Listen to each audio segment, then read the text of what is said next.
আল্লাহ রাব্বুল আলামিনের দরবারে দিক থেকে শুকরিয়া আদায় করি যিনি আমাদেরকে সালাতুল জুমা আদায় করার জন্য তার ঘর মসজিদে আসার তৌফিক দান করেছেন। আমরা অন্তরের অন্তঃস্থল থেকে বলি আলহামদুলিল্লাহ। আমাদের নবীজি সাল্লাল্লাহু আলাইহি ওয়াসাল্লাম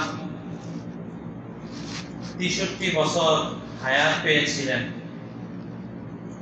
এর মধ্যে শেষ 23 বছর 40 বছর বয়সে নবুয়ত প্রাপ্ত হওয়ার পর 23 বছর নবুয়তি কাজ আঞ্জাম দিয়েছেন। আর এর আগে 40 বছর অন্যান্য সাধারণ মানুষদের মতোই নবীজি মক্কা শরীফে অবস্থান করতেন। তার চাচা, তার আত্মীয় স্বজন, অন্যদের সাথে উনিও বড় হয়েছিলেন। বাকি থোড়া সা পার্থক্য এই ছিল যে নবীজি সাল্লাল্লাহু আলাইহি ওয়াসাল্লাম ছোটকাল থেকে জাহিলি যুগের যত ধরনের অপকর্ম আছে এগুলো কোনো কিছুর সাথে নবীজি জড়িত হন নাই। নয়তো স্বাভাবিকভাবেই একটা সমাজ যেভাবে বড় হয়, ওই সমাজের বাচ্চারা, ওই সমাজের মানুষরা না চাইলেও সমাজের সাথে মিলেমিশে একাকার হয়ে যদি সমাজের মধ্যে কোনো অপকর্ম অনেক ব্যাপক হারে হয়, দেখা যায় সবাই এর মধ্যে কোনো না কোনো ভাবে জড়িত হয়ে যায়। এটাই স্বাভাবিক নিয়ম। কিন্তু আমাদের নবীজি সাল্লাল্লাহু আলাইহি ওয়াসাল্লাম জন্ম হওয়ার মাত্র কয়েক মাস আগে তার বাবা গিয়েছিলেন একটা ব্যবসায়িক কাফেলায় অনেক দূরে। সেখান থেকে ফেরার পথে নবীজির বাবাজান ইন্তেকাল হয়ে যায়। এরপরে নবীজির মা নবীজিকে দুনিয়াতে যখন ভূমিষ্ঠ করেন, জন্মদান করেন, আল্লাহ তাআলা তাকে দুনিয়াতে পাঠান। পারস্যে একটি বড় আগুনের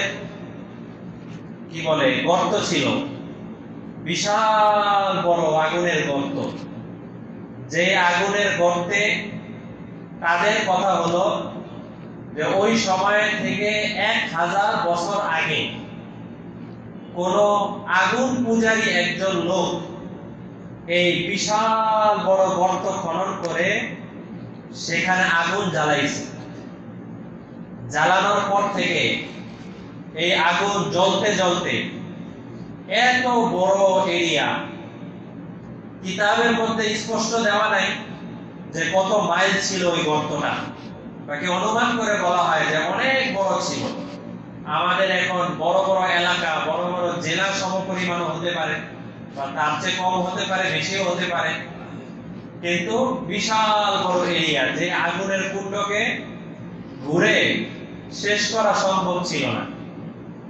তো একজন অগ্নি পূজক সেই আগুন জ্বালাইছে।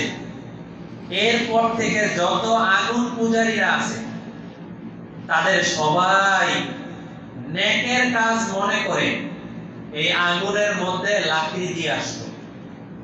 যে একজন একটা লাকড়ি দিলে এত সওয়াব, 2টা লাকড়ি দিলে মনের ওই আশা পূরণ হবে, 3টা লাকড়ি দিলে এই হবে সেই হবে, এই জাতীয় বিভিন্ন ধরনের অলিক কথাবার্তায় তারা বিশ্বাস করে এই যুগকে যুগ তাদের কথা হলো 1000 বছর যাবত পর্যন্ত এই আগুনটা জ্বলছিল। সমস্ত অগ্নি পূজক যারা আছে, আগুন পূজারী যারা আল্লাহকে বিশ্বাস করে না, তাদের বিশ্বাস হলো আগুনই হলো খোদা। আগুন হলো এমন এক জিনিস যেই জিনিসের সামনে অন্য কোনো কিছু টিকতে পারে না, এই জন্য আগুন খোদা। তো এটা ছিল তাদের যুক্তি। এই যুক্তিতে তারা সকালে বিকালে রাতে আগুনের পূজা করত, এটার সামনে এসে ভিড় করত। হাজার হাজার মানুষজন এই আগুনের সামনে এসে নিজের মনের আশা পূরণের জন্য ভিড়াভিড়ি করত, মানত মানত। বিভিন্ন গরু, উট এগুলো সব আগুনের মধ্যে নিক্ষেপ করত। আমাদের নবীজি সাল্লাল্লাহু আলাইহি ওয়াসাল্লাম যেদিন জন্ম হয়, কোনো কথা নাই, বার্তা নাই, কিছু নাই। হঠাৎ করে এই 1000 বছর যাবত যে আগুনটা জ্বলছিল, এই পুরা আগুনের গর্তটা এক টানে নিভে গেল। নবীজি জন্ম হয়েছে মক্কায়, আর আগুন নিভছে কোথায়? পারস্যে। যখন এইভাবে আগুন নিভে গেল, তখন আগুন পূজারী যারা আছে তাদের মধ্যে অনেক জ্যোতিষী ছিল। তারা বলে, এমন কোন মানুষের হয়তো আজকে জন্ম হয়েছে যে বড় হওয়ার পরে আমাদের আগুনের পূজাকে পুরো মিটিয়ে শেষ করে দিবে। এই জন্য তার জন্মের কারণে এই আগুনটা নিভে গেছে।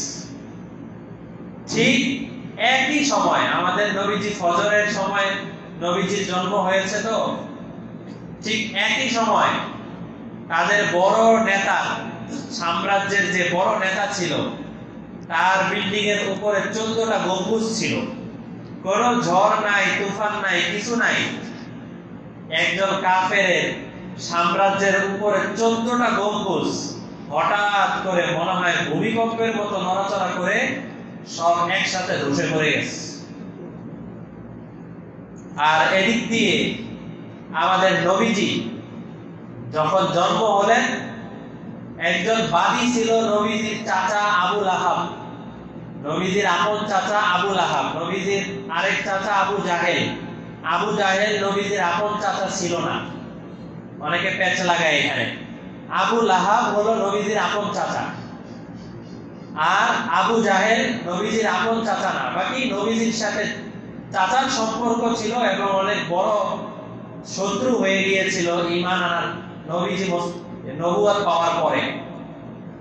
আবু লাহাবের একজন বাদী ছিল, নাম ছিল সুয়াইবা।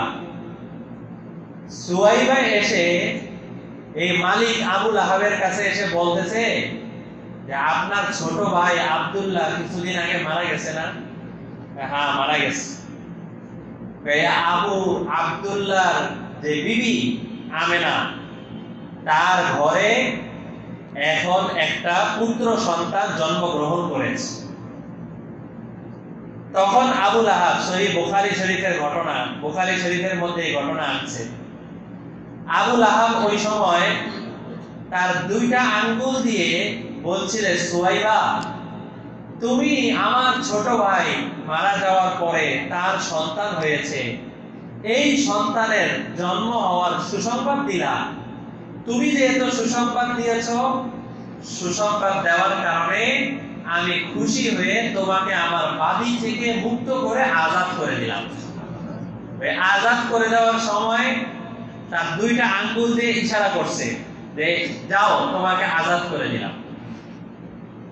আবু লাহাব মারা যাওয়ার অনেক দিন পরে আবু লাহাবেরই এক ভাতিজা হযরত আব্দুল্লাহ ইবনে আব্বাস, আবু লাহাবের আপন ভাই হলো আব্বাস, নবীজির আরেক চাচা, আর আব্বাসের ছেলের নাম হলো আব্দুল্লাহ। আব্দুল্লাহ ইবনে আব্বাস রাদিয়াল্লাহু আনহু, উনি একদিন স্বপ্ন দেখছেন ওনার চাচারে আবু লাহাবকে। বুখারীর মধ্যে আছে যে উনি স্বপ্নের মধ্যে সাথে সাথে জিজ্ঞেস করলেন, চাচা আপনার কি অবস্থা? আল্লাহ তাআলা আপনার সাথে কি আচরণ করছে? তখন আবু লাহাব স্বপ্নের মধ্যে ভাতিজাকে বলতেছে, ভাতিজা, আমি যে আমার ভাতিজা মুহাম্মদের ধর্ম গ্রহণ না করার কারণে কত কঠিন শাস্তির মধ্যে আছি, তা আমি তোমাকে বোঝাতে পারবো না। তবে যেহেতু আমার ওই ভাতিজা মুহাম্মদ সে সোমবার জন্মগ্রহণ করেছে, সোমবার দিন, প্রত্যেক সোমবার দিন যখন দুনিয়াতে সোমবার দিন আসে, ওই সোমবার দিন আমি যে 2 আঙ্গুল দিয়ে আমার বাদীকে আজাদ করে দিয়েছিলাম, ওই আঙ্গুল যদি আমি চোষ দেই, মুখের মধ্যে নিয়ে টান দেই, তাহলে কিছু মধু আর কিছু পানি আমি পাই। আল্লাহ তাআলা বলছেন, আমার নবীকে জন্মের সুসংবাদ শোনার কারণে তুমি যে আজাদ করে দিয়েছিলা, ওই আঙ্গুল থেকে কিয়ামত পর্যন্ত এই মধু আমি তোমাকে সোমবারে দিতে থাকবো। নবীজির জন্ম হওয়ার কারণে প্রত্যেক সোমবার নবীজি রোজা রাখতেন, আর প্রত্যেক সোমবার আজও পর্যন্ত আবুল আহাব সে একটু হলেও আরাম পাইতেছে জাহান্নামের শাস্তির মধ্যেও, একটু হলেও। যদিও এতটুকু আরামে তেমন কিছু হয় না, জাহান্নামের শাস্তি তো অনেক মারাত্মক, কিন্তু তারপরেও এতটুকু আরাম জাহান্নামী কাফের, কট্টর কাফেরকে দেওয়া, এটা বড় অবাককর বিষয়। আল্লাহ তাআলা আমাদের নবীজির এই আগমনের কারণে কতটা খুশি ছিলেন এবং মানুষের জন্য কতটা আরাম করে দিয়েছেন। সেই নবীজি 40 বছর বয়স পর্যন্ত মক্কার মধ্যেই অবস্থান করেছেন। কোন মানুষের কাছে আলিফ বা তা সা ক খ গ কিছুই শিখেন নাই, কোন স্কুলে পড়েন নাই, কোন মানুষের কাছে কিছুই শিখেন নাই। এই জন্য নবীজির দুনিয়াতে নবীজির কোনো ওস্তাদ নাই, দুনিয়াতে নবীজির কোনো ওস্তাদ নাই। নবীজির ওস্তাদ, সরাসরি ওস্তাদ জিবরাইল, আর জিবরাইলের ওস্তাদ হলেন আল্লাহ তাআলা। আর অনেক ক্ষেত্রে স্বয়ং সরাসরি জিবরাইলের মাধ্যম বা সরাসরি আল্লাহ তাআলা নবীজিকে অনেক কিছু শিখাইছেন। তো এই যে 40 বছর বয়সের পরে নবীজি যখন দাওয়াতের কাজ করা শুরু করে দিলেন, দাওয়াতের কাজ করতে করতে করতে করতে ইন্তেকালের আগ দিয়ে নবীজি মারা যাওয়ার, দুনিয়া থেকে বিদায় হওয়ার কিছুদিন আগে, অল্প কিছুদিন আগে নবীজি জান্নাতুল বাকিতে গিয়েছেন। আনুমানিক 12-13 দিন আগে জান্নাতুল বাকিতে যাওয়ার পরে নবীজি অনেক কান্নাকাটি করতেছেন। ঘরে আসেন, আসার পরে হযরত আয়েশা বলেন, কি ব্যাপার, আপনি এত কান্নাকাটি করেন কেন? আয়েশা বলতেছেন যে আমার অনেক মাথা ব্যথা করতেছে। আমি তো জানি যে আমি মাথা ব্যথার কারণে যদি আমি মারা যাই তাহলে আপনি তো আরেকটা বিয়ে করে ফেলবেন। নবীজিকে স্বামী স্ত্রী সুলভ যে দুষ্টামি, বুখারীর মধ্যে এই কথা আছে, আমি তো জানি আমি যদি চলে যাই তাহলে আপনি তো আরেকটি বিয়ে করে ফেলবেন। তো পরে তার তো আর হযরত আয়েশার জানা ছিল না যে উনি নিজের মৃত্যুর কথা বলতেছেন, আসলে উনি মৃত্যুবরণ করার সময় এখনো হয় নাই, কিন্তু ওনার স্বামী দুনিয়া থেকে চলে যাওয়ার সময় ঘনিয়ে আসে। এরপরে নবীজি মসজিদে নববীতে গেলেন। নববীতে যাওয়ার পরে সাহাবায়ে কেরামের সামনে কিছু কথাবার্তা বললেন। কথাবার্তা বলার পরে সাহাবায়ে কেরাম বললেন, ইয়া রাসূলুল্লাহ, আপনার সমস্ত কথাবার্তায় আমাদের কাছে মনে হচ্ছে যে মনে হয় আপনাকে আমরা আর বেশি দিন পাবো না, আপনি আমাদেরকে ছেড়ে চলে যাবেন, এটা মনে হচ্ছে। তাহলে আমাদেরকে তো কিছু নসিহত করেন যে আপনি যদি চলে যান তাহলে আমরা কিভাবে চলবো, আমরা কিভাবে থাকবো, এই বিষয়ে আমাদেরকে কিছু নসিহত করেন। তখন নবীজি সাল্লাল্লাহু আলাইহি ওয়াসাল্লাম যে কথাটি বলেছেন, এই কথাটি বলার জন্যই আজকে আপনাদের সামনে এই পিছনের ঘটনা টানলাম। নবীজি তখন বললেন যে হ্যাঁ, আমি আসলেই আমার রবের কাছে যাওয়ার সময় ঘনিয়ে আসছে, আমি আর বেশি দিন থাকবো না তোমাদের মাঝে। তবে জেনে রাখো, দুনিয়ায় থাকা অবস্থায় যখনই যে কোনো ধরনের ফিতনা, যে কোনো ধরনের বাতিল মাথাচাড়া দিয়েছে, তোমরা আমার কাছে জানতে চেয়েছো, আমি বলে দিয়েছি যে এটা হলো সঠিক, এটা ভুল, এটা বাতিল। হক আর বাতিলের পার্থক্য আমি তোমাদের মাঝে করে দিয়েছি, যে কারণে তোমাদের মধ্যে গোমরা হওয়ার আশঙ্কা ছিল কম। তবে জেনে রাখো, আমি মারা যাওয়ার পরে মাই ইয়াইশ মিনকুম বাদি ফাসায়ারা ইখতিলাফান কাসীরা, হে আমার সাহাবীরা, আমি মারা যাওয়ার পর থেকে নিয়ে কিয়ামত পর্যন্ত মুহূর্তে মুহূর্তে, দিনে দিনে, মাসে মাসে, বছরে বছরে বিভিন্ন ধরনের বাতিল দল, বাতিল মতবাদ, বাতিল বিভিন্ন জিনিস, এগুলো আবিষ্কার হইতে থাকবে। ফাসায়ারা ইখতিলাফান কাসীরা, অনেক বাতিল দল এমন আছে আমরা ছোটকালে থাকা অবস্থায় তাদের নাম শুনি নাই, এখন দিন দিন বয়স বাড়তেছে, এরকম বাতিল দল আস্তে আস্তে বাড়তেছে। এরকম আমাদের মধ্যেও আছে না? অনেক আছে। তো আল্লাহ রাসূল বললেন, মাই ইয়াইশ মিনকুম বাদি, আমার পরে তোমাদের মধ্যে যারা জীবিত থাকবে জেনে রাখো, ফাসায়ারা ইখতিলাফান কাসীরা, অনেক বেশি বাতিল দল তোমরা দেখতে পাবা, অনেক কিছু দেখতে পাবা, বাড়তে থাকবে বাড়তে থাকবে। এরপরে রাসূল বলেন, ফাআলাইকুম বিসুন্নতি ওয়া সুন্নাতিল খুলাফায়ে রাশিদিন আল মাহদিয়্যিন, তোমরা জেনে রাখো তোমাদের জন্য তখন দায়িত্ব হয়ে যাবে, আমি তোমাদেরকে যে সুন্নত রেখে গেলাম, আমি তোমাদের জন্য যে আদর্শ রেখে গেলাম, এই আদর্শটাই হলো আসল আদর্শ। এর বাইরে যত আদর্শ আছে, কোন আদর্শ আসবে যে আদর্শের মাঝে অনেক টাকা কামাই করা যায়, কোন আদর্শ আসবে যে আদর্শের মাধ্যমে অনেক ক্ষমতা পাওয়া যায়, কোন আদর্শ আসবে যে আদর্শের মাধ্যমে বিভিন্ন ধরনের আধিপত্য বিস্তার করা যায়, এগুলো কোনোটাই আমার আদর্শ না। বরং আমি যে আদর্শ রেখে যাচ্ছি এই আদর্শের উপরে তোমরা থাকার চেষ্টা করবে। তবে অনেক বিষয় এমন থাকবে যেই বিষয়গুলোর মধ্যে আমার জমানায় এমন কোনো বিষয় আসে নাই, যে কারণে আমি তোমাদের সামনে বলিও নাই। ওই বিষয়ে তোমরা কি করবা? আমার আদর্শ তো খুঁজে পাবা না, দেখতে পাবা না স্পষ্ট। ওয়াসুন্নাতিল খুলাফায়ে রাশিদিন আল মাহদিয়্যিন, আমি কিছু খলিফা রেখে যাচ্ছি, আবু বকর রাদিয়াল্লাহু আনহু, ওমর রাদিয়াল্লাহু আনহু, উসমান রাদিয়াল্লাহু আনহু, আলী রাদিয়াল্লাহু আনহু, উনাদেরকে উদ্দেশ্য করে নবীজি বলেন, আমি খলিফা রেখে যাচ্ছি যাদের এক নাম্বার গুণ হলো আর রাশিদিন, যারা সহি পথে চলবে, আল মাহদিয়্যিন, যারা হেদায়েত প্রাপ্ত। তোমরা যদি কোনো বিষয়ে এমন থাকো যেই বিষয়ে তোমরা আমার মতামতটা জানতে পারছো না, আমার বিষয়ে তোমরা জানতে পারছো না, ওই বিষয়ে তোমরা আমার খলিফা যারা আছে, এই খলিফাদের যে রাস্তা আছে ওই রাস্তা অনুযায়ী চলার চেষ্টা করবা। এরপরে নবীজি বলেন, আমি আমার দুনিয়াতে যত সম্পদ রেখে যাচ্ছি, আমার কোন সম্পদ থেকে আমার আত্মীয় স্বজন, আমার ছেলেরা, আমার বিভিন্ন ছেলে তো ছিল না, অন্যান্য বিভিন্ন আত্মীয় স্বজন, তারা আমার সম্পদ থেকে কোনো মিরাস পাবে না, কোনো ওয়ারিস আমি রেখে যাচ্ছি না। তবে আমি একদল মানুষকে আমার ওয়ারিস রেখে যাচ্ছি, তারা হলো আমার উম্মতের মধ্যে উলামায়ে কেরাম। আল উলামা ওয়ারাসাতুল আম্বিয়া, উলামায়ে কেরামরা শুধু আমার ওয়ারিস এমন না, বরং আম্বিয়া, যত নবী দুনিয়াতে আসছিলেন সবার ওয়ারিস হলো আমার উম্মতের উলামায়ে কেরামরা।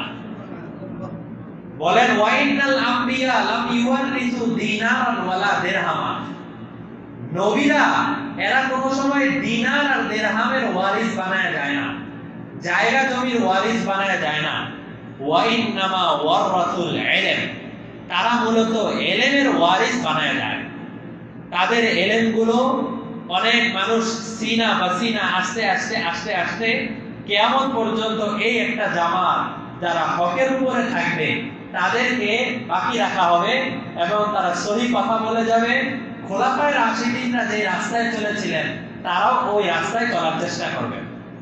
নবীজি পরে শেষে বলেন, আযু আলাইহা বিন নওয়াজিদ, আমাদের বাংলা ভাষায় তো যত দাঁত আছে সবগুলোকে আমরা দাঁত বলি, আর শেষের যে দাঁতগুলো আছে এগুলাকে বলি মাড়ির দাঁত, সামনের দাঁতকে বলি সামনের দাঁত। কিন্তু আরবি ভাষায় এমন এক ভাষা, প্রত্যেক দাঁতের জন্য আলাদা নাম দেওয়া আছে। সামনের দাঁতের জন্য সানায়া উলিয়া, এর পরেরটাই হলো সানায়া সুফলা, এইভাবে ভাগ করা আছে। পুরা 32টা দাঁতের আলাদা নাম আছে। তো নবীজি একদম শেষের যে দাঁত আছে ওই দাঁতের নাম হলো নওয়াজেদ। নবীজি বলেন, কোন একটা হাড্ডি কাপড় দিয়ে ভাঙতে হলে যেন ছুটতে না পারে, এই জন্য যেমন নওয়াজেদ দাঁত দ্বারা তোমরা আঁকড়ে ধরো আর ওই হাড্ডিটাকে ছুটতে দাও না, ঠিক তেমনি ভাবে আমার খলিফা যারা আছে, আমার উলামায়ে কেরাম যারা আছে, তাদের রাস্তাটাকে তোমরা ওই নওয়াজেদ দাঁত দ্বারা আঁকড়ে ধরে রাখো, কোন বাতিল দল যেন সেটা ছুটাইতে না পারে।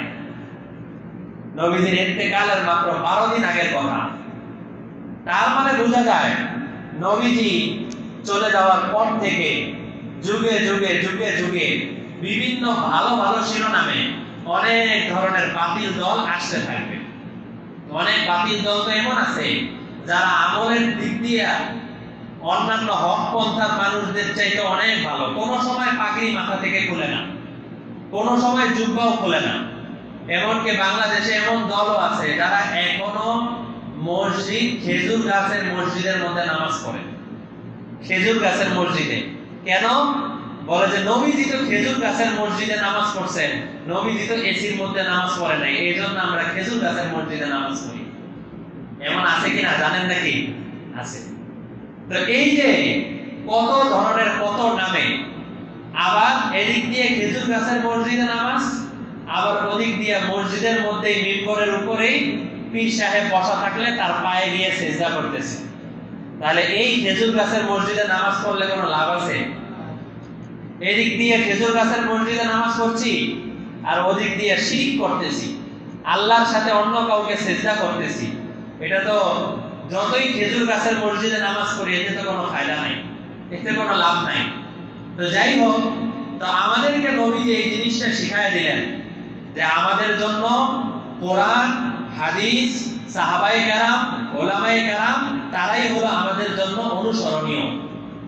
এর বাইরে বিভিন্ন মতবাদ, বিভিন্ন দল, বিভিন্ন তন্ত্র মন্ত্র আসতে থাকবে, তারা বিভিন্ন নামে আসতে থাকবে, তাদেরকে ফলো করা যাবে না। তবে আফসোসের বিষয় হলো নবীজি যেহেতু এখানে বলছেন যে তোমরা আমাকে, আমার খলিফাকে, আমার ওলামায়ে কেরামদেরকে মানবা, এই জন্য প্রত্যেক বাতিল দলওয়ালারা সবার আগে চেষ্টা করে কিছু আলেমদেরকে নেওয়া যায় কিনা। যদি আলেমদেরকে নেওয়া যায় 2-3 জন, 5 জন, 7 জন, 10 জন আলেমদেরকে নেওয়া যায়, জমহুর আলেমরা কোন পথে আছে, জমহুর মানে ব্যাপকভাবে হক্কানি ওলামায়ে কেরামরা কোন পথে আছে, ওই দিকে না তাকিয়ে অল্প কয়েকজন ব্যক্তিকে যদি কোনোভাবে নেওয়া যায় তাহলে তাদেরকে সাইনবোর্ড হিসেবে ব্যবহার করে তারা তাদের বাতিল মতবাদ প্রচার করতে থাকে। অথচ নবীজি মিশকাতের মধ্যেই আছে, নবীজি হাদিসের মধ্যে বলেন ইত্তাবিউ সাওয়াদাল আযম, আমার উম্মতের ওলামায়ে কেরামদের মধ্যে ব্যাপক দল যেই দিকে থাকবে তোমরা সেই পথকে তোমরা অনুসরণ করো। আযম মানে বড় দল, আযম, আযম আজিম থেকে আযম, অনেক বড় দল, ওলামায়ে কেরামের বড় যে জামাত, সেই জামাত যেই দিকে থাকবে তোমরা ওই দিকের অনুসরণ করতে থাকো। আমাদের নবীজি আসার আগে কোন নবী এরকম ছিলেন না যে নবী মৃত্যুর সময় বলে গেছেন যে আমি চলে যাচ্ছি, পরবর্তী নবী আসা পর্যন্ত আমার যারা পাদ্রী আছে, আমার যারা ধর্মযাজক আছে, আমাকে নিয়ে যারা গবেষণা করে তোমরা তাদেরকে অনুসরণ করো, তোমরা তাদের কথা মানো, এরকম কোন নবীর কথা পাওয়া যায় না। এটা একমাত্র উম্মতে মুহাম্মদের বৈশিষ্ট্য, যারা নবী চলে যাওয়ার পরে নবুয়তের কাজ উম্মতরাই আঞ্জাম নেয়। এটা উম্মতে মুহাম্মদের বৈশিষ্ট্য, যে কারণে খোলাফায়ে রাশিদিনরা আমাদেরকে ওই আদর্শ দেখায় গেছেন। খোলাফায়ে রাশিদিনদের এক একজন, হযরত আবু বকরকে যদি আমরা পড়ি, হযরত ওমরকে পড়ি, হযরত ওসমানকে পড়ি, আলীকে পড়ি, প্রত্যেকজনই ছিলেন আমাদের জন্য আকাশের নক্ষত্র সমতুল্য। কেউ কারো চাইতে কোনো কম না। শ্রেষ্ঠত্বের দিক থেকে আবু বকর রাদিয়াল্লাহু আনহুর শ্রেষ্ঠত্ব অনেক বেশি, বাকি সবাই এত উঁচু তবকায় ছিলেন যে আমরা ওই তবকায় যাওয়ার চিন্তাও করতে পারি না। মিশরে গেছেন হযরত ওমর রাদিয়াল্লাহু আনহু, মিশর থেকে মদিনায় আসছেন। মদিনায় আসার পথে একদম তার বাসা থেকে কাছেই একটা মরুভূমি।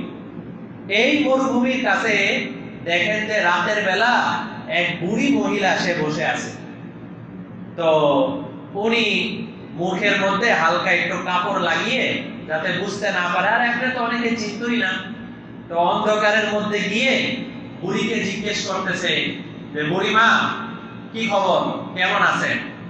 কেমন আর থাকবো, এই খলিফা যে আছে ওমর, হযরত ওমর কি বলতেছে, সে মিশরে চলে গেছে আজকে কতদিন হয়ে গেল, এখন পর্যন্ত, সরি মিশরে না, শামে গেছিলেন, সিরিয়ায়, বলছিলেন শামে গেছে, সিরিয়ায় গেছে, এতদিন হয়ে গেল, মাস হয়ে গেল, এখন পর্যন্ত সে আমার কোনো খবর নেয় না। আমি আল্লাহর কাছে ওমরের নামে এই জন্য বিচার দিব। হযরত ওমর রাদিয়াল্লাহু আনহু বললেন, কি বলেন, ওমর একজন খলিফা হয়ে, আমিরুল মুমিনিন হয়ে, তার কি এই জিম্মাদারি যে সে প্রত্যেকটা জনগণ যে আছে, প্রত্যেকটা লোক যে আছে, তাদের সবার বাড়িতে বাড়িতে গিয়ে খোঁজ খবর নিবে? এটা কি তার জন্য সম্ভব? সে একা মানুষ, আর সে তো অর্ধজাহানের খলিফা, সে একা কিভাবে এত বড় কাজ আঞ্জাম দিবে? তখন বুড়ি মহিলা বলে, যদি সে আঞ্জাম দিতে নাই পারে, তাহলে তাকে কে বলছে আমিরুল মুমিনিন হইতে? সে সাধারণ মুসলমানের মতো থাকতে পারলো না? স্বয়ং হযরত ওমরকে বলতেছে। তো হযরত ওমর বলতেছেন কি, মা আপনাকে একটা কথা বলি, আপনাকে কত টাকা দিলে আপনি মেনে নেবেন যে হ্যাঁ, এত টাকা যদি আমি পেয়ে যাই, তাহলে ওমরের বিপক্ষে আমি আল্লাহর কাছে আর বিচার দিব না? 1 টাকা, 1 দিরহাম, 2 দিরহাম, 3 দিরহাম, 4 দিরহাম, 5 দিরহাম, কয় দিরহাম আপনার লাগবে? দিরহাম মানে ওই টাকাকে বলা হয় যেই টাকা রূপা দিয়ে বানানো হইতো। তখন এই বুড়ি মহিলা বলে, আপনি আমাকে দিরহামের কথা বলতেছেন? আমাকে দিনার দিতে হবে। দিনার, দিনার হলো যেটা রূপা না, স্বর্ণ দিয়ে বানানো হইতো। আপনাকে দিনার দেওয়া লাগবে? হ্যাঁ, দিনার দেওয়া লাগবে। কত দিনার? 1 দিনার, 2 দিনার, 3 দিনার, 5 দিনার। চলতে চলতে চলতে চলতে 40 দিনার পর্যন্ত যাওয়ার পরে বুড়ি মহিলা বলে, এত দিনার যদি আমি পেয়ে যাই, তাহলে আমি মারা যাওয়া পর্যন্ত খেতেই পারবো, আমার পরে আমার সন্তানরাও খেতে পারবে। 40 দিনার হলে আমার চলবে। 40 দিনার পেয়ে গেলে আমি আর আল্লাহর কাছে ওমরের নামে কোনো বিচার দিব না। এবার হযরত ওমর বলতেছেন কি, ঠিক আছে, আমি আপনাকে 40 দিনার দিয়ে দিব, আপনি কোনো টেনশন করেন না। তুমি কে যে তুমি ওমরের পক্ষ নিয়ে তুমি 40 দিনার দিবা? তুমি ওমরের পক্ষ টানতেছো, এটা কেমন? বলতেছে, টানতেছি, আমি ওমরকে মহব্বত করি, ওমর আমিরুল মুমিনিন, তার পক্ষ নিয়ে আমি আপনাকে কিছু টাকা পয়সা দিয়ে দিব। বলে যে ঠিক আছে। হযরত ওমর রাদিয়াল্লাহু আনহু ওই সময় 40 দিনার বের করে উনি ওনার হাতে দিয়ে দিলেন। দিয়ে দেওয়ার পরে বলতেছেন কি, যে আপনি কি আমার একটা কাগজের মধ্যে লিখে দিতে পারবেন যে আমি আর ওমরের নামে কোনো আল্লাহর কাছে কোনো বিচার দিব না, ওমরের প্রতি কোনো ধরনের আফসোস নাই, কোনো ধরনের অভিযোগ নাই, একটা কাগজে লিখে দিতে পারবেন? হ্যাঁ দাও, কাগজে দাও। হযরত ওমরের কাছে কোনো কাগজ নাই, এই বুড়ি মহিলার কাছেও কোনো কাগজ নাই। হযরত ওমর কি করলেন, নিজের শরীরের মধ্যে 13টা তালি দেওয়া একটা জামা পরা ছিল, ওই তালি যেই জায়গায় দেওয়া ছিল ওখান থেকে একটা তালি ছিঁড়ে ফেললেন। ছিঁড়ে উনি এই কাপড়টাকে বুড়ি মহিলার হাতে দিলেন, বললেন যে এই কাপড়ের মধ্যে আপনি লিখে দেন যে আমি 40 দিনার বুঝে পেয়েছি, ওমরের নামে আমি আল্লাহর কাছে আর কোনো জবাব দিব না। তো ওই বুড়ি মহিলা উনি এই কাগজের মধ্যে এটা লিখে দিয়েছেন। দেওয়ার পরে হযরত ওমর বাসায় আসছেন। বাসায় আসার পরে তার মেয়েকে বলতেছেন, মেয়ে, মা তুমি একটা কাজ করতে পারবা? বলে কি কাজ? আমি যেদিন মারা যাব তখন কাফনের কাপড়ের ভিতরে আমার জামার এই কাপড়টাও আমার কাফনের কাপড়ের ভিতর ঢুকাইয়া দিও, যাতে আমি আল্লাহর কাছে এই টুকরাটা দেখায় বলতে পারি যে আল্লাহ, বুড়ি মহিলা আমার কাছে অভিযোগ করবে বলছিল, কিন্তু আমি তো দুনিয়া থাকা অবস্থায় তার অভিযোগ মিটমাট করে দিয়ে আসছি, এরপরেও যদি সে অভিযোগ করে তাহলে আমি যেন এই কাপড়টাকে আল্লাহর কাছে দেখাতে পারি যে দেখেন সে তো লিখে দিয়েছে। কি পরিমাণ আল্লাহ তাআলার ভয় আমাদের নবীজির মধ্যে ছিল, আর নবীজি যে সমস্ত খলিফা রেখে গেছেন তাদের মধ্যে ছিল। এই জন্য নবীজি বললেন যে আমি মারা যাওয়ার পরে আমাকে তোমরা অনুসরণ করবা, আমার যত কোরআন আছে, হাদিস আছে, এগুলোকে তোমরা অনুসরণ করবা, এবং খোলাফায়ে রাশিদিন যারা আছে তাদেরকে তোমরা অনুসরণ করবা। আজকাল তো আমাদের মধ্যে এমপি, মন্ত্রী, কাউন্সিলর অভাব নাই, এলাকার মধ্যে নেতাদের অভাব নাই, কিন্তু কয়জন এমন আছে যারা আমাদের অধীনস্থ যারা আছে তাদের সবাইকে কি অবস্থায় আছে সেটাকে আমরা খেয়াল করি, তাদের প্রতি খেয়াল রাখি। বরঞ্চ দেখা যায় যারা বিভিন্ন নেতৃস্থানীয় ব্যক্তিবর্গ থাকে তারা অন্য সময় তো কোনো খোঁজ খবর নেয় না, যেই জায়গায় বিচারে গেলে আলাদা কিছু বকশিশ পাওয়া যাবে ওই জায়গার মধ্যে যায়। এমন হয় না অনেক সময়? আবার এমনও হয় স্পষ্ট জানা আছে যে আমি যেই পক্ষে ফয়সালা দিচ্ছি এটা ভুল, তারপরেও ওই পক্ষে ফয়সালা দেওয়া হচ্ছে কি জন্য? শুধু এই জন্য যে এর পক্ষে যদি ফয়সালা দেই তাহলে আমার ক্ষমতাটা আর একটু ভালো করে টিকবে, আমি একটু বেশি দাওয়াত পাবো, আমি একটু বেশি ভোট পাবো। এই জন্য এই ভোটের সময় যখন আসতে থাকে এই জাতীয় জুলুম অত্যাচার আরো বাড়তে থাকে। আর রাসূল বলেন কাল কিয়ামতের ময়দানে আল্লাহ তাআলা ডান হাত বলছেন, বাকি আল্লাহ তাআলার কোন হাত থাকলে আল্লাহ তাআলা জানেন কেমন আছেন। আমরা আল্লাহ তাআলার হাত আছে, পা আছে, এগুলোকে মনে করব হাদিসে যেভাবে আছে সেভাবে আছে। আমাদের মতো হাত, আমাদের মতো পা, এরকম কোনো কিছু বিশ্বাস করা যাবে না। তো রাসূল বলেন আল্লাহ তাআলার ডান হাতের কাছে কাল কিয়ামতের ময়দানে আল্লাহ তাআলা ডান হাতের কাছে কিছু মানুষদেরকে ডাক দিয়ে বলবেন যে আপনারা সবাই আমার ডান হাতের কাছে বসেন, হে আমার বান্দারা তোমরা সবাই আমার ডান হাতের কাছে বসো। ওই ডান হাতের কাছে যে মেম্বরগুলো থাকবে নূরুম বাইনা ইয়াদাই রহমান, রহমানের ডান পাশে যে মেম্বরগুলো থাকবে পুরো মেম্বর থেকে নূর আর নূর বের হইতে থাকবে। আর সেই নূরের মেম্বরের উপরে আল্লাহ তাআলা কিছু মানুষকে বসাবেন, জিজ্ঞেস করবেন, মানুষজন জানতে যাবে যে কি ব্যাপার। এদেরকে আল্লাহ তাআলা ডাক দিয়ে আলাদাভাবে একদম হাতের কাছে নিয়ে বসালেন, কারণটা কি? আল্লাহ তাআলা, আল্লাহ রাসূল বলেন জেনে রাখো, যখন যে মানুষরা তারা পরিবারের কাছে যেত ইয়াদিলুনা বাইনা আওলাদিহিম, আওলাদ মানে হলো সন্তান। রাসূল বলেন তার যত সন্তান আছে সন্তানদের মধ্যে ইনসাফ করত, কাউকে বেশি দেওয়া কাউকে কম দেওয়া এরকম কোনো জুলুম অত্যাচার করত না। 2 নাম্বার, তার ব্যবসায়িক জায়গায় যত কর্মচারী আছে সমস্ত কর্মচারীদের মধ্যে ইনসাফ করত। 3 নাম্বার, ওয়ামা ওয়াল্লু, তার অধীনস্থে যত ধরনের মানুষ আছে, হয়তো ভাড়াটিয়া থাকতে পারে, প্রতিবেশী থাকতে পারে, দারোয়ান থাকতে পারে, অন্যান্য গরিব আত্মীয় স্বজন থাকতে পারে, তাদের মধ্যে একটাই গুণ আছে যে এরা সবার প্রতি ইনসাফ করত, কারোর উপরে কোনো ধরনের জুলুম করত না। আল্লাহ তাআলা বলেন যে মূলত মালিক তো আমি আল্লাহ, আমি তো খোদা, কিন্তু দুনিয়ায় থাকা অবস্থায় তাকে যতটুকু পাওয়ার দেওয়া হয়েছিল এতটুকু পাওয়ারের মধ্যে সে ইনসাফ করছে। এই জন্য আজকে আমার এই বান্দাদেরকে ডেকে ইনসাফের গুণের কারণে তাদেরকে আমার ডান হাতের পাশে বসায় দিলাম। আমরা কিন্তু ইচ্ছা করলে আলেম হওয়ার কোনো প্রয়োজন নাই, হাফেজ হওয়ার কোনো প্রয়োজন নাই।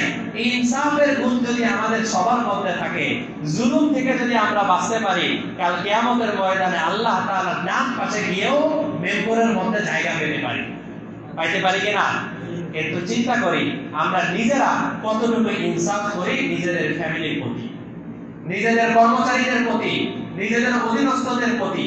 আল্লাহ রাসূল সাল্লাল্লাহু আলাইহি ওয়াসাল্লাম আল্লাহ তাআলার আদেশে বিবাহ করেছিলেন অনেকগুলো। শেষে নবীজি যখন ইন্তেকাল করেন তখন নবীজির 9 জন বিবি জীবিত। মোট নবীজি বিবাহ করেছিলেন 11 জনকে, তার মধ্যে 2 জন জীবন দশায় মারা গেছেন, বাকি 9 জন নবীজি জীবিত রেখে গেছেন। এই 9 জন বিবিকে নবীজি ভাগ করা ছিল, আজকের রাত তোমার সাথে থাকবো, পরের রাত অমুকের সাথে, পরের রাত অমুকের সাথে, এইভাবে ভাগ করা ছিল। ভাগ করা অবস্থায় সমস্ত বন্টনগুলো ঠিক মতো, খাবার দাবারের বন্টনগুলো ঠিক মতো, অন্যান্য সব কাজ ঠিক মতো করেন। এরপরও নবীজি আল্লাহর কাছে দোয়া করেন, আল্লাহুম্মা হাদা ফীমা আমলিক ফালা তালুননি ফীমা তামলিক ওয়ালা আমলিক। হে আল্লাহ, আপনি জানেন এই ইনসাফ করার সামর্থ্য আমার মধ্যে আছে, তাই আমি ইনসাফ করে দিলাম।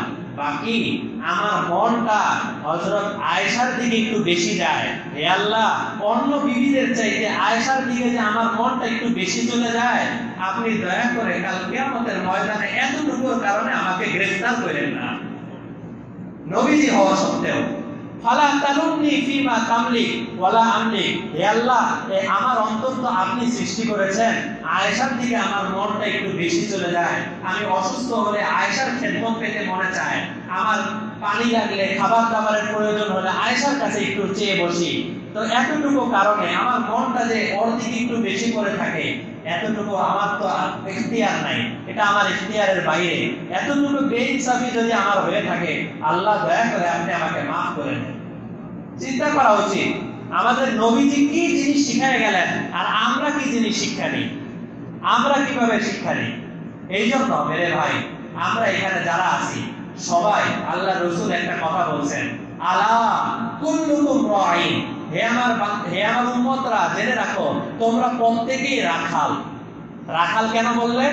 কারণ রাখালের দায়িত্ব হলো ছাগল কোনটা কোন দিকে যাচ্ছে সবগুলোকে ঠিক রাখা, সমান তালে পরিচালনা করা। রাসূল বলেন তোমরা প্রত্যেকেই রাখাল, তোমরা প্রত্যেকেই দায়িত্বশীল। ওয়া কুল্লুকুম মাসউলুন আন রাইয়াতিহি, তোমাদেরকে যার যার স্তরে যতটুকু দায়িত্ব দেওয়া হয়েছে, কারো তত্ত্বাবধানে শুধু বিবি আছে, কারো তত্ত্বাবধানে বিবি আছে, সন্তানাদি আছে, নাতি-পুতিও আছে, কারো তত্ত্বাবধানে কর্মচারী আছে, কারো তত্ত্বাবধানে ভাড়াটিয়া আছে, অনেকের তত্ত্বাবধানে অনেক মানুষ আছে। রাসূল বলেন কুল্লুকুম, কুল্লুকুম মানে সবাইকে, মাসউলুন আন রাইয়াতিহি, কতটুকু রাখালি তুমি ইনসাফের সাথে করলা, এই জন্য কাল কিয়ামতের ময়দানে তোমাকে জিজ্ঞাসা করা হবে। আর যদি রাখালের দায়িত্ব পেয়ে তোমার যারা অধীনস্থ আছে তাদের উপরে জুলুম অত্যাচার শুরু করো, তাহলে এটার জন্য আল্লাহর কাছে জবাবদিহি করতে হবে। আল্লাহ তাআলা আমাদের সবাইকে নিজেদের জীবনের প্রতিটা সেক্টরে ইনসাফের মুআমালা করার তৌফিক দান করেন। ওয়া আখিরু দাওয়ানা আলহামদুলিল্লাহ।